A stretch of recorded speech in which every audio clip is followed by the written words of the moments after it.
অবশেষে বিয়েবাড়ি চলেই এলো আর আমি এখানে সেজেগুজে রেডি হয়ে গেছি বিয়েতে যাওয়ার জন্যে। আর এখানে মা, দিদির মেয়ে, দিদি সবাই সেজেগুজে রেডি হয়ে গেছে। আমার দিদির তো সাজ কমপ্লিট হচ্ছেই না। তো চলো এবারে যাওয়া যাক। আর এখানে আমাদের অটো চলে এসেছিলো, মানে অনেক লেটে এসছে। যাই হোক, আর রাস্তাতে এতটা ভিড় ছিল যে কি বলবো, মানে প্রচণ্ড ভিড় ছিল। একে তো আমাদের বাড়ি থেকে বিয়েবাড়ির, মানে আমাদের পিসিদের বাড়ি 1.5 ঘন্টার মতো লাগে, মানে নিজের পিসি না, তো 1.5 ঘন্টার মতন লাগে।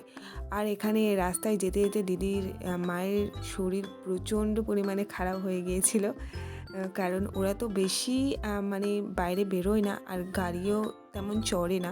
যাই হোক, এখানে আমরা বিয়েবাড়িতে চলে এসেছি আর দেখতেই পাচ্ছ বউটাকে অনেক সুন্দর লাগছে। চলো এবার খাওয়া দাওয়া করা যাক।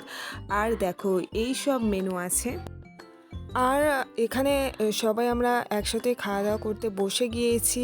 আর এখানে তারপরে প্লেটও দিয়ে দিয়েছে, তারপরে নানপুরিও চলে এসছে। মানে সব রান্নার মধ্যে এই চানা মশলাটাই আমার একটু বেশি ভালো লেগেছে। তো চলো গাইস, বাড়িও চলে এসছি। আজকের মতো ভিডিওটা এখানেই এন্ড করছি, দেখা হবে নেক্সট ভিডিওতে।